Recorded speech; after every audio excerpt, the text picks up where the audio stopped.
life gives us a lot of weight sometimes. And me personally, I've really gone through my life thinking that I can do it on my own until I was placed in a position where I needed help. I mean, it was nowhere to turn, and God acted through Atlanta Mission and through my buddies here to realize I need help. I need help, and you need somebody to take the weight of life off sometimes, Welcome to Unseen Atlanta, an Atlanta Mission podcast. We believe storytelling has the power to shift perspectives and spark change. Each episode, we will bring you a powerful story from a member of the Atlanta Mission community. I'm your host, Rachel, and I'm joined by my co-host, Jonathan. This season, we're focused on what it really means to invest in Atlanta. We actually have two guests today. Cedric and Morgan are alumni from the Shepherd's Inn who are currently roommates. And Rachel, I think the one overarching theme from our conversation is the power of community. Yes, the power that community can totally help you through the hardest part of your life. And I hope you guys really enjoyed listening to Cedric and Morgan as they talk about their journey in Atlanta Mission and their journey now as roommates. We are so excited you're here with us today. We have Morgan and Cedric here with us. We decided to do a duo today, which is very exciting because we're a duo. We are. The dynamic duo and then the dynamic duo. This is very exciting. Here we go. So we are here because Morgan and Cedric have both lived at the Shepherd's Inn and they have moved out and lived together, which is really cool. They are roommates. And so we felt like it was a good idea to have you guys both on at the same time. It's also Morgan's birthday. So happy birthday. Thank you. We won't break out in song right now, but we really want to. Yeah, we do love to sing. I'd love to start by you both just telling us kind of where you're from, a little bit about you. So we'll start with you, Morgan. My name's Morgan. I'm from Covington, Georgia. I was born overseas. In England? In England, yeah. Yes, ma'am. So he's a good British chap, is what he was telling me. Yeah, we moved here when I was about 5. Okay. And I started school and everything. And childhood was good. My family was great. I got a little sister, a half brother. He's like 20 years older than me. Okay. And just pretty regular. And your dad died when you were 16. Okay. 16, yes, ma'am. He had a heart attack at the Blockbusters. Wow. Took that business down with him. Think about it. It was like 2007.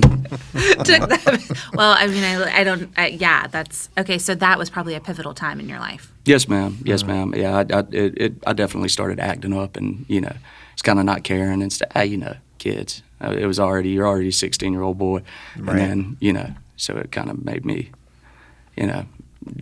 drugs, stuff like that, just not care. Not like all the time, but yeah, definitely partying more and throwing stuff by the wayside. So Cedric, where are you from? So originally from San Antonio, Texas, and then around about the age of 15, I was placed into foster care. And it was me and my 3 sisters, and we were placed into foster care, and my grandparents adopted me. So my father's mother and father, my grandparents adopted me, so I moved to Jackson, Mississippi for the remainder of my childhood up into college, and finished, college there, and came to Atlanta, Georgia. So you were put in foster care, but then taken in by family members. That's correct. What was that like? Do you remember time, it a lot? I do. I remember everything. I was the oldest out of us 4, me and my 3 younger sisters. It was confusing at the time. I was like a mama's boy. So it was just me and my 3 sisters and my mother. My father and mother split when I was a young boy, around 4 years old. And so you're used to being around girls. Yeah. So I was very protective, kind of the man of the house at a young age. And it hurt at the time when I went into foster care because I was split up from all of them,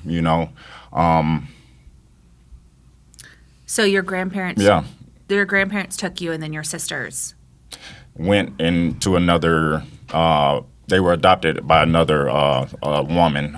She adopted all 3 of them. No, my 2 younger sisters were adopted together, and then the sister right under me, she's like 2 years under me. There's a big age gap between the 2 younger and 2 younger and 2 older. But they were adopted together, my 2 younger sisters, and then the sister under me, she just aged out of the system. Okay. So she went on and did her own thing when she became an adult. Are you in contact with them? I am, Okay. yeah. So I'm in contact with them. So you went from like a pretty full house to being the only one? Yes, that's correct. Yeah. That must have been really It was different. I wasn't used to like correction as a child because I was used to being like the head, Right. almost You the were head like of the household. you were the one who was doing it. So my grandparents were very strict, but very, very loving.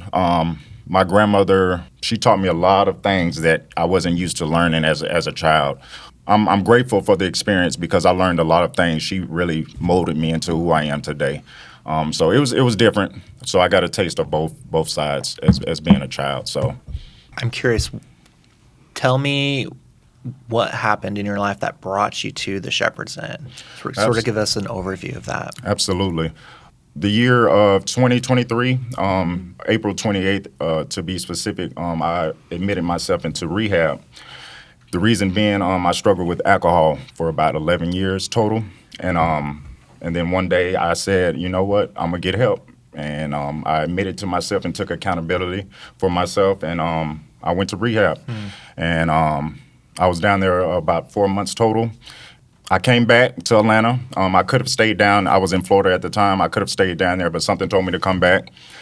Tried to get back on my feet as far as job is concerned. I couldn't find a full-time job, so I just ended up taking a part-time job. And money was tight. It was very tight. The end of my lease was coming up, which was in February of 24. And I came to the end of my lease, and I couldn't sign the new lease or continue my lease, so I went and stayed with one of my Christian brothers that's here in Atlanta. He allowed me to stay with him about a month or so. And I did a lot of thinking during this time. I had two options. I was either going to go back to my father's house, which was in Dallas, Texas. He lives in Dallas, Texas at the moment.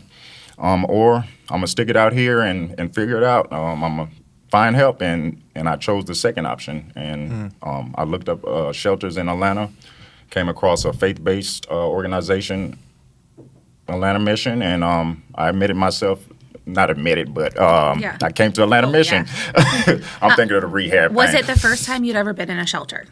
It was. Okay. This was my first experience in a shelter, experienced homelessness altogether. So How did it make you feel? I was at this time, around this time, I had been, seeking God about 4 or 5 years now. So I knew that I would be okay ultimately, but I was scared. I've never been through anything like this.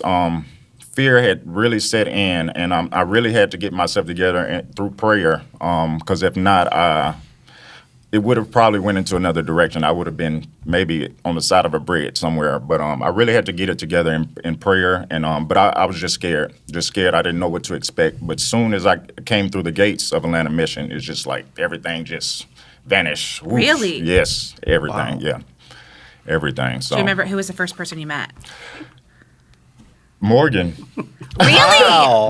We No! came in at on the same both day. had Okay, this Two is like suitcases. this is like Freaky Friday. This is Okay, like we're weird. gonna have to come back.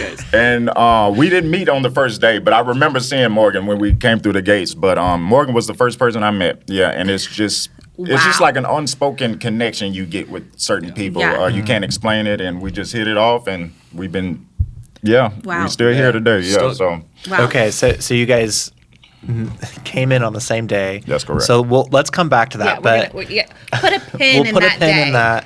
Morgan, catch us up to speed. What brought you to the Shepherd's Inn? Me and my kid's mom had split up the year prior, and I'm an electrician by trade, but I sold my truck. I was real depressed, I helped my mom fix her house up to sell it, and in this time I just had like a job at the grocery store, just something I could get to because I didn't have a vehicle.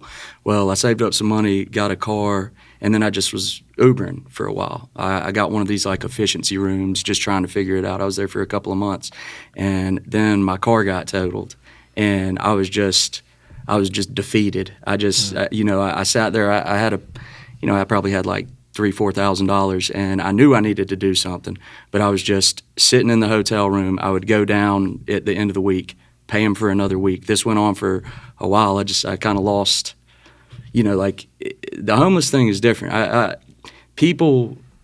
thought what everybody thought. You'd walk by, give a guy $1 or whatever, see these people and think like, oh, God, how do you even, how do you find yourself there? But it's like when I was younger, getting in trouble, misdemeanor in jail and all that, but that hit different when you're just like, oh my God, I don't have a place to stay, a vehicle, anything like that.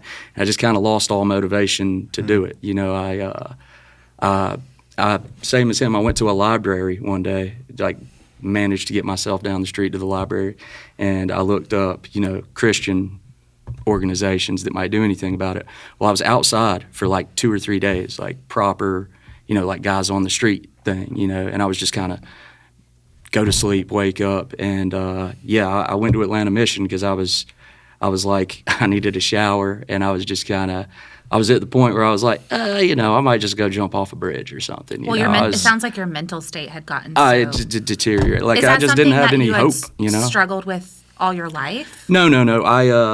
I when I was 27, I overdosed on ecstasy, and I used to think like anxiety and depression was just people kind of being weak. If I was being honest, I didn't see it, and it did something to my head to where it was like God was like, oh yeah, it's fake. Here's a heaping helping of it, So I would go through these spells of getting real sad or just anxious for no reason. It'd be a regular day and just get up and go crank up my truck to go to work and just, freaking out about everything. Well, till I was about 27, 28, and then it got better for a little while. My daughter was born, all that got better for a little while, but it would come back in like waves. And after I lost that, I was kind of feeling it coming on anyway. But whenever I lost that car, I was over it. I just kind of wanted to give up. And I went to the side of the gate over there at the Shepherd's Inn. How'd you guys get there? Did you? I walked. Bus. I took the bus and then walked from up the street. Okay. But I came in and not really knowing what to expect, and because from the outside, and it's downtown Atlanta, Yeah. like on the one side it looks real posh, but on the other side where they do intake and stuff, it ain't. It's not as posh. Yeah. Well, I got in there and took a shower, and then they gave us the whole tour, and I was like, this place is pretty swanky. Like definitely wasn't what I expected. Showers, beds, a little rec area, all the stuff. They try to make it nice. They really do. They really do. I mean, and especially once you move up, like Yeah. the Find Hope Choose Help is, there's just more people, and you got people doing the 30-day thing or just Right. there for a couple of days. But James, over the head of the men's center, he came by and we were sitting at the table and he was asking, all right, do you guys want to do the program thing? And I said, yeah, sure, I'll try it, And just over the weeks, I started kind of feeling better, hanging out with these guys, For our listeners, Find Hope, Choose Help is the beginning of our programming. Yeah. It gives people like Morgan and Cedric the opportunity to find rest, relaxation, and then make the next decision, whether that's to continue in our program or to get to the next best place. Yeah. So in a nutshell, that's what that is. That was a great explanation. Thanks. Before we kind of dive into your time at the Shepherd's Inn, it sounds like faith is really important to both of you. So I'd love to hear, did you guys grow up in faith? You guys both mentioned that you were looking for a Christian homeless shelter, which is very specific. Yes. So I'd love to kind of hear the part of like faith, what it plays in your life. So we'll start with you. I didn't grow up particularly as a Christian. I remember going to like Baptist church as a child, and then it was nothing more than just going to church, every so often, every maybe other Sunday. The bulk of my faith came from me seeking God for myself, and I made that decision maybe around 2019. That's when I first said, let me give this a go. Did you just feel like you needed something in your life? I felt, yes. Okay. I felt it. I can't really explain it. It's almost unspoken, but I felt it. It's something greater than this. Than me. And then what I'm doing, what I was doing at the time, which was really drinking and, not doing nothing with myself, really. So I started seeking God, and he started revealing to me, like, music, stuff that I've always been a musician, but I've never been like, I write music now, and cool. Okay. Christian music. He started revealing this stuff to me, and I just continued and kept going. And next thing you know, I'm sober, and next thing you know, I'm homeless, and next thing you know, I'm here through homelessness and Yeah. you know, so I think we're meant to go through certain, you know, trials for our betterment. You know, that's what I believe. I don't think we can avoid certain things. I don't think I could have avoided, Yeah. you know, homelessness. I don't think so. You But know, it feels like your faith kind of carried you through that. it did. It did. And it's stronger. You know, despite me going through homelessness, it's stronger after the fact. So I'm grateful. I'm grateful for my experiences and my hardships in particular because they really molded me into who I am. That's today, really at this neat moment. because a lot of people that we've talked to, you know, they get to this place where they have to go to the Shepherd's Inn, and at that moment they're angry at God, right? They have their own journey, right? So that's interesting that faith is something that got you through it. Yeah. Yeah. What about you, Morgan? When I was a kid, kind of the same as said, we would go to church periodically, but my mom was, she knows the Bible very, very well, you know, so she would pray with us when we were kids and everything. And I didn't really have like a hard set idea. It was just kind of what we all That's are part of your life. So Yeah. you know, Jesus is the Lord, Yeah. you know, blah, blah, blah. And when you said earlier, when my father passed away when I was 16, it made me all, oh, there is no God, you know, Yeah. pitching a fit, little kid stuff. And then, the years went by, and a few years before the overdose thing, I found myself in like a tough situation. Me and my girlfriend at the time were fighting and da-da-da. And I started praying, and I felt it. It like came back to me. Like I claimed atheism, but even in the back of my mind back then when I was like 21, 22, like I didn't really believe it, you know. It was kind of, and you guys remember like the 2000s, God wasn't cool either. course, So it was a yeah. whole thing, you know. But I definitely since I've been in there, I mean the first few weeks in Atlanta Mission, like I years before I started reading my Bible again and kind of like getting into it, but man, we would go to some of those sermons and I was getting talked straight to, you know, like whatever the topic was of like the class, I would just be sitting there like, good God, you know, it would be like almost word for word. Are they So, talking straight to me? yeah, it felt like the Truman Show, you know. I was like, what is going on here? But yeah, that definitely it No, thank more you. so than everything. Yeah, I'd thank say you for faith. sharing that. So you guys, May 20th was when you came? Is that the day? Yes, ma'am. Okay. May 20th happens. You walk through the doors and tell us a little bit about, so did you originally think you were just going to stay there for 30 days? I didn't want to put a date on it. Okay. Okay. So when I went in, I'm very observant. I'm very quiet. He'll tell you I feel like a you're little a bit more deep than me. thinker. Yes, I am. Okay. So I'm very observant.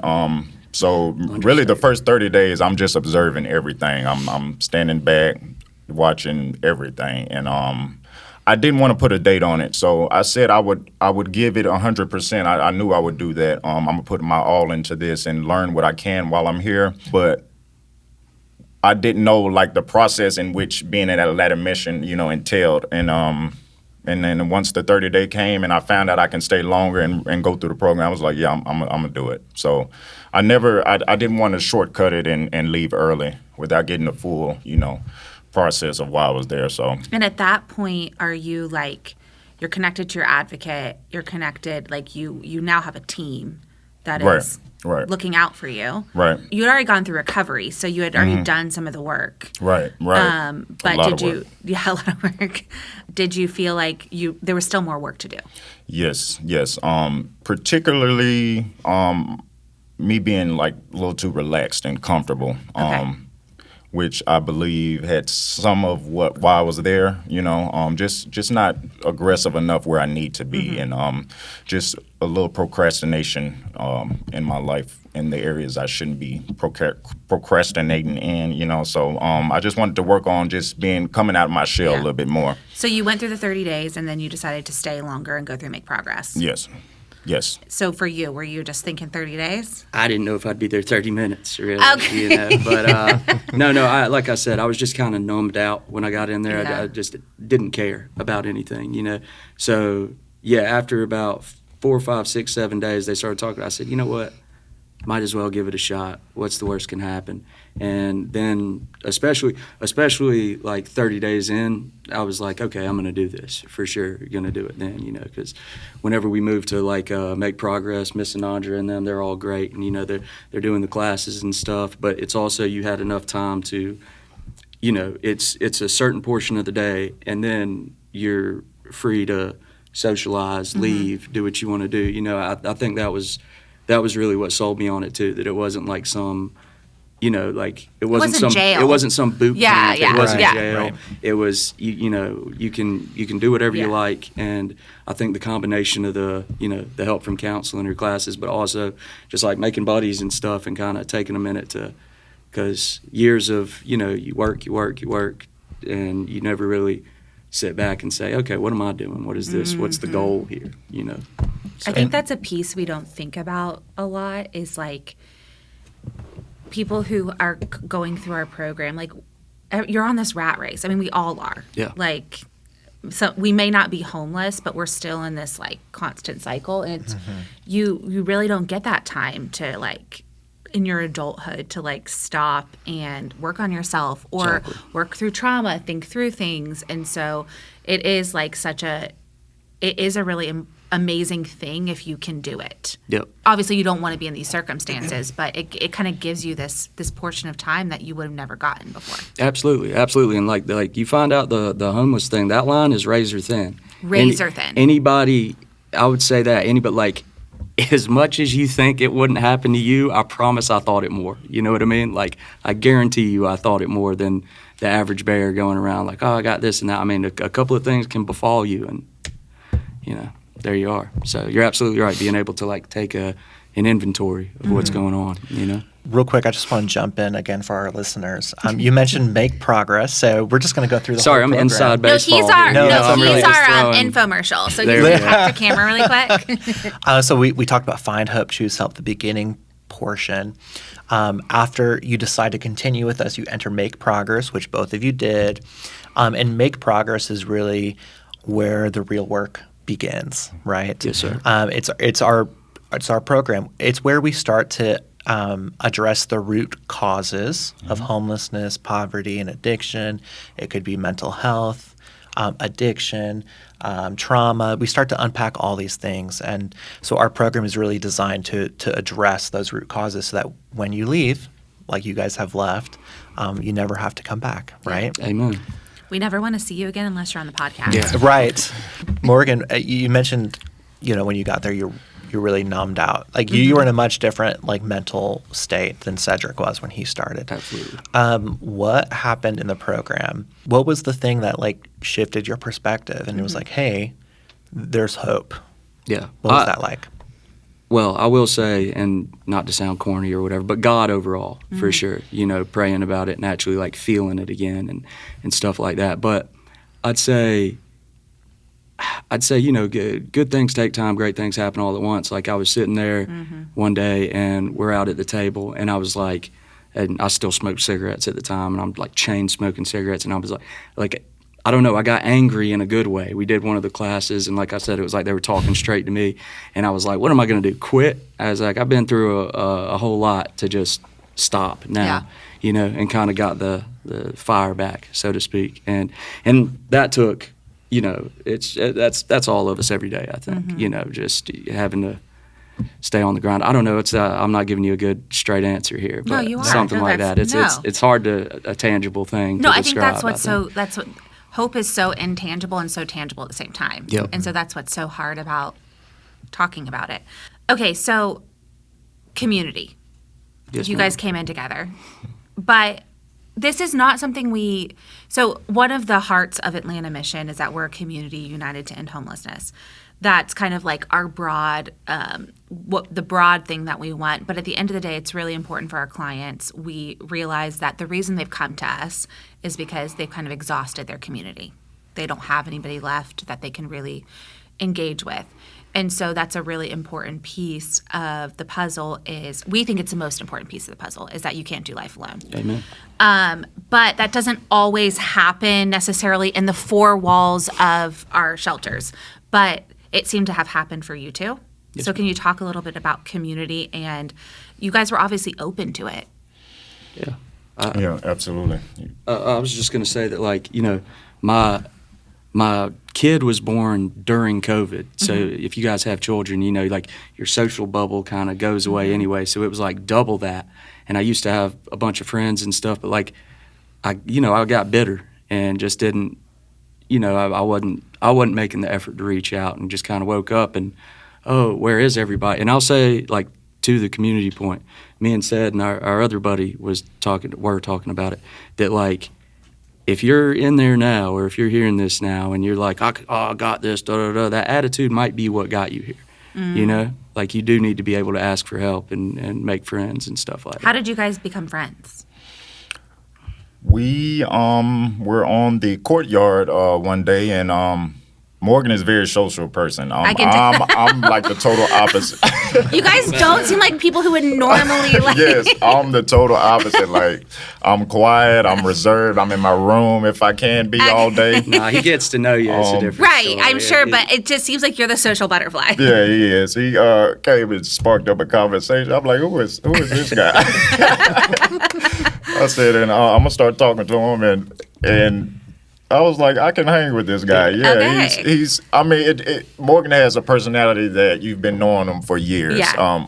And that was on day one. I just felt like I've been knowing him for years. I just really can't explain it, but Thank you. I was like, yeah, I'm gonna get to know this guy, and yeah, I'm still here with him. So I think that, like, I think especially too, like at TSI, they talk about this a little bit of, like, as men, like, you have to be in community with people, but it's not like sometimes something that you're seeking out or looking for. Can you talk a little bit about, like, the importance of brotherhood and having that? it relieves, I would say, weight. The weight of life itself. Life gives us a lot of weight sometimes. And me personally, I've really gone through my life thinking that I can do it on my own. Well, you had to. Yeah, from my childhood. From your you had Foster to. care, Yeah. being by myself. You so had it, to. it makes sense now. Yeah. I had to do it on my own. Well, and you too, honestly, like, with your dad dying so young, like, you guys both had to take these roles Yes. of these male figures. Yes, yes, and it molded me to think that I have to go through life like this, until I was placed in a position where I needed help. I mean, it was nowhere to turn. That's why I believe that God has a lot to do with it, because we're looking for God to act in a certain way, or rainbows and sunshine, but when he hits you from this angle, you know, is he still real? Is he still good? Yes, absolutely. So he knows where to poke us, you know, to get us to where we need to be, and he poked me in that area. It's pride, you know, to think you can go through life by yourself or without the aid of God, and you know, and God acted through Atlanta Mission and through my buddies here to get Through me people. to realize I need help. I need help, and you need somebody to take the weight of life off sometime, you know. Well, and it must be comforting, I would think. It's just an overall human experience that we are drawn to people who've had similar experiences. But you guys both ended up in a very unique situation where you're homeless. And I'm sure it's comforting to have somebody that you don't have to, like, explain any of that to, because you guys did it together. It's something amazing about going through a hardship with somebody and sticking it out. It creates a bond like no other. I mean, you really can't really explain it. Yeah, you go through You were in something the together. trenches Yeah, together, yeah, right? you're Wow. like, whoa, you know. Like, I seen you when we were down. You Well, know? and it's like as you go through life now, like, when you make new friends, it's like, it's gonna be like, when do you bring it up? Do you ever talk about it? Do you ever talk about this part of your life? But, like, I think with you two, it's like, you don't ever have to even. You guys were there together. Yeah, yeah. There's something really unique about people that you've experienced something with. So, real quick, I just wanted to make this point. It's one thing just to be friends with someone, but you guys took it a step further, because when you entered Sustain and Grow, the last part of the program, He's going to talk There about you this go. now. Walking commercial. segue. Isn't he great? Yes. So Sustain and Grow, that's the last part of our program. So find hope, choose help, make progress, sustain and grow. And that is like, you got a job now, and now you're in our transitional housing, and you're working towards getting an apartment or something like that. Could you guys maybe Cedric, could you tell us, you guys moved into Fuqua Hall. Tell us what Fuqua Hall is. It's it basically, in a nutshell, it gets you back into the habit of being out on your own, sustaining a job. You start paying rent every month. You have a job by the time you go to Fuqua Hall? Yes, Because you've correct, gone, did you guys correct. both go through Next Steps? Yes, we Okay. went through the entire program, like every step. Do you want to Yeah. pause and tell about Next Steps? Right. Yeah, sure. Actually, could you just tell us what Next Steps Yeah, is? tell us what Next Steps is, Morgan. Okay. You don't have to be as polished as No, you Jonathan don't. on these infomercials. Next Steps is the last part of the program. The ladies at the other facility and the gentlemen, you wake up in the morning and you put on, like, suits, you dress to impress, and you go to these classes, and the first day is jarring because it's a bunch of singing and dancing and clapping and stuff. But It's a bunch of singing and dancing, circle. and then Anthony. Yes. yeah, Yes. and it's like preparation program to get people either back in the workforce, or there's young people, old people for the first time in the workforce. The resume builder class, I said, homeless or no, that was good. I think you could give that to people because they did a real good job of dressing up. Like, they ran my resume through a program, and it was Next Steps is the final part of the It program. gets you where job ready. Get you job ready. Yeah. You start searching for a job while you're in Next Steps, and once you land one, you ring the bell and they send you off. Yeah. And then in you the get to go, workforce. once you get your job, then you can move over to Fuqua Hall. Yes, That's ma'am. correct. Okay. Yeah. That's correct. And Fuqua Hall's like it's Michael Shepard. We have an episode with Michael Shepard. You guys should listen to that. And he talks a lot about Fuqua Hall because he is the kind of the lead over there. Yes, ma'am. But it's basically, it's an old hotel that was renovated to be little apartment style rooms that you pay rent for, and you can stay up to 6 months there. Yeah. Yes, ma'am. That's correct. So did you guys both move over to Fuqua at the same time? No. I was the first to move over Okay. to Fuqua out of us three, me, Morgan, and our other buddy. I was the first one. I was there maybe you a had a month or job. so. Yes. Okay. So I was there maybe about a month or so before they came over Okay.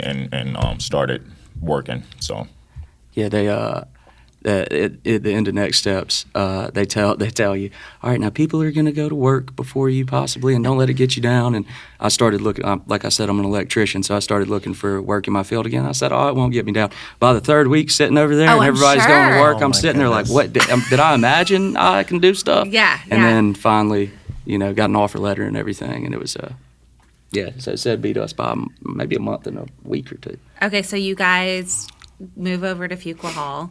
Let's start working. What's that like? Like kind of entering back into the world. Was it jarring? Was it hard? it wasn't hard.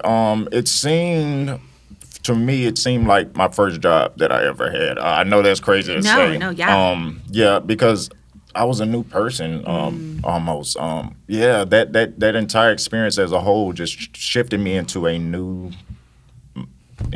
person. It really did. I just wasn't who I was when I came through those gates the year prior. So I was determined. I was motivated. I was ready to go. I was ready to go and start saving money and really focusing on, me obtaining, a new living situation. I was just focused on when I left the Fuqua Hall and trying to get back on my feet. So. Yeah. How did you feel about entering? One of the main things I got from Atlanta Mission is gratitude. I had never been happier to put my tool belt on. I had to borrow off of people at first because I didn't have any money. I had to replace a lot of my stuff. But yeah, I definitely was, I'd been bitter at jobs before. Yeah. I had never been happier to get up on a ladder and start putting stuff together. I mean, I was very, very, very grateful. Like it gave me, because going through all that, you don't realize you are lucky to be healthy enough to get up and go to work every day, and you are lucky enough to, or blessed enough rather, to learn a skill or a trade or something and be able to go out into the world and apply it. So yeah, I was very, very happy to go back to work. Because it's not all peaches and cream. Life's life. I've had days since we moved and everything that have been hard, but you really, really are grateful to be able to do it. I'd look back on times of kicking and moaning and be like, I don't even know what I was thinking, So, Perspective changes everything. Yeah. amen. So a big part of your time at Fuqua Hall is figuring out where you're going to go, right? Yes, sir. Figuring out apartment. You guys ended up rooming together. There's 3 of you that Yes. roomed together. How did that all come together? How did you decide, oh, we can be roommates? Were you thinking that, or were you like wanting to get your own place? Originally, I was going to get a room, kind of similar to Fuqua Hall, just rent a room. Yeah. And these Morgan and my other buddy, they came and like, let's get a 3-bedroom. This was like a month prior to us leaving. Let's get a 3-bedroom. And I was like, okay, let's do it. It'll be cheaper, for all of us. Let's do it. And we started looking, and we looked up and found this apartment. So we had a meeting with one of the apartment complexes we were originally supposed to be with, move into, and they it fell through. They Okay. basically didn't have like room for us, and we just walked across the street to another random apartment complex. It was nicer too. And that same day we was like, yeah, this is the apartment. And a week or 2 later, we were signing our lease. So we just So you walked guys were right able into to it. get a better place because you were all 3 doing it. Absolutely, together. and we're Yeah. all still trying to save money and stuff too. Right. Because you got to replace a vehicle, this, that, and the other. Right. But No, it's a great way to do it. we already know we can live together. Yeah. Like, We you're like, we lived in the same room for 6 months. if I know we can live live in at the same house. 165 Yeah. Ivan Allen, we can live anywhere. Yeah, Yeah. absolutely. Yeah, my grandmother always said, you won't know a person until you live with them. So, You know I 'em. knew these guys forward and backward. Yeah, And you guys signed your lease on May 20th. I know that was pretty cool, right? The same day yeah. they came in. The same day they So came. random. So I don't know. That's what that, not random. Yeah, That's a just God don't- thing. Yeah, Yeah, that's a seriously. sign, guys. Well, Yeah. So yeah. what's it been like the last few months? amazing. Oh, Amazing. okay, good. I was like, oh no, is this about to be like a? Oh, yeah, what are you about to say? I'm like, are we like in a Jerry Springer situation? Amazing. I believe we're now adjusted to the new living arrangement. It's been amazing. it's been cool. We've been having fun, going to work, playing games. Still kind of similar to how we were at Fuqua Hall. It's nothing really changed. Just having fun and just really relaxing. And we have a pool, so we go swimming. Just really enjoying, our new life. It's like, and we're tightening back up now, but it was kind of like a fun phase, like of. Oh, totally. It's Right. like it's you and your buddy. It's like college years again. I was like, We're it kinda we're feels like you playing guys are in a PlayStation. dorm. Yeah. It is kind of. It is kind That's now. so fun, though. Yeah, we're I having mean, you a good guys time. deserve it. We You just gotta- went through a really intense year, so you guys deserve to have some fun, and it's fun. And I cook almost every day. Like I throw down. So Oh. I've been Hey, me and throwing Matthew down. are blessed. The guy loves to cook. Okay, Yeah. okay. I'd eat fast food We're all the coming time over if it because was. we love to eat. Yeah, there you Please go. do. Please That's do. so fun. So, wow. What does the future look like for you guys? That's a good question. And I don't think I can answer it entirely, but Yeah. I will say just to continue to progress, more so spiritually and just mentally and just elevating myself and growing mentally and spiritually. Just reaching out when I need help, Yeah. I've learned that, just reach out and not hold it back, when you need help or when you have something to say to somebody, that is beneficial for them and just continue to grow and progress. Ultimately, that's what I want I love that. for myself. What about you?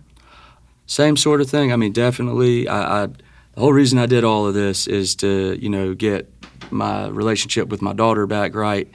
Keeps it. But now I have, a group of people that can help see me through that and everything. Like definitely, at some point get a house, get everything situated. Get the me and my kid thing back on good ground. It sounds like and, you're gonna still need Cedric to be there. To Oh cook yeah, for you. yeah. No, I'm gonna definitely. Like I said, yeah. That's, He's gonna hire me. yeah. Look, whatever wife I have, I'll be like, look, you just go sit down at 5 o'clock. Settle be here with the pots and Oh, I pans. love that you so know? much. This sounds like super cheesy, but this is like you guys' relationship and just this conversation is exactly kind of what the vision we have at Atlanta Mission is that at the end of the day, that when you leave the 4 walls of the mission, that you have people there with you, and that you're doing life together, and that life is not, because once you leave Atlanta Mission, life is still going to be life, and Yep. it's still going to be hard, but it's really the people that we have around us that can help us through that. I would love to know, what would you say to someone who's walking through the doors for the first time today at TSI? What would you say to them? I would say just go forth, go through it. Go through it. A lot of things we don't understand until we look back on it in retrospect. And fear is disabling. It'll stop us from growing. So I would just say go through it. Just go through the gates. Don't think twice about it. Just go and learn what you can while you're there. Just go through it. Yeah, I would say definitely, to y'all's point, like go in there. I mean, take advantage of all the resources and everything, but the people around you are a resource as well. We're men. It's how we are. I don't need no help. I'll take care of this, da-da-da. But definitely when you start leveling with people, you realize you got a lot more in common. And if you can't go under it or over it, you got to go through it. I would tell them, do the program, keep your head down. It's gonna anger you at times. It's gonna suck. There's gonna be times that are rough, but you won't regret it. Yeah. Well, thank you guys so much for being here. Thank you. I hope you guys got to see just the amazing people that Cedric and Morgan are and their friendship. We're so grateful that you guys took the time to come do this and share your story, because it's unique, but it's so necessary. So we hope that you guys keep listening, and thanks for being here with us today. Hey, we just want to say thank you to our season sponsor. Unseen Atlanta is proud to be sponsored this season by the Scott Pryor Law Group. At Scott Pryor Law, they treat every client like family. If you've been injured, their mission is simple. You focus on healing, and they handle the rest. Scott Pryor, a U.S. Marine and trial attorney, and his team believe in compassion, justice, and serving their community. If you or a loved one has been injured, reach out to the Scott Pryor Law Group today. They'll walk with you every step of the way. You can learn more at scottpryorlaw.com. Thanks for listening to Unseen Atlanta. If today's story moved you, we invite you to take the next step. Whether that's volunteering your time, donating to Atlanta Mission, or simply continuing to listen and learn, every step matters. Follow along, share this episode, and join us as we invest in Atlanta together.